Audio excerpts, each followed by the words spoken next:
Hello বন্ধুরা, আজ একটি নতুন খবর নিয়ে আসলাম। রাজধানীতে নববধূকে দলবদ্ধভাবে ধর্ষণ করেছে সাবেক প্রেমিকসহ। এদের মধ্যে গ্রেপ্তার হয়েছে 7 জন। রাজধানীর খিলক্ষেতে এক নববধূকে দলবদ্ধ ধর্ষণের অভিযোগ উঠেছে। শুক্রবার মধ্যরাতে ওই নববধূ তার স্বামীকে নিয়ে খিলক্ষেতের এক আত্মীয়ের বাসা থেকে ফিরছিলেন। পথে 6 থেকে 7 জন ব্যক্তি তাদেরকে বনরূপা এলাকায় নিয়ে স্বামীকে আটকে রাখেন ও নববধূকে ধর্ষণ করেন। কৌশলে সেখান থেকে ছাড়া পেয়ে ঘটনাটি পুলিশকে জানান ওই গৃহবধূর স্বামী।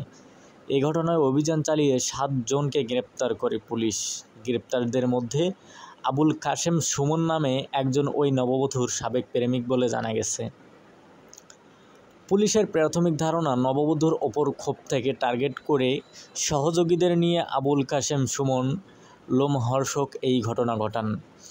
পুলিশের গুলশান বিভাগের ডিসি রিফাত রহমান শামীম বলেন, শুক্রবার রাতে ঘটনাটি জানানোর পরপরই অভিযান শুরু হয়।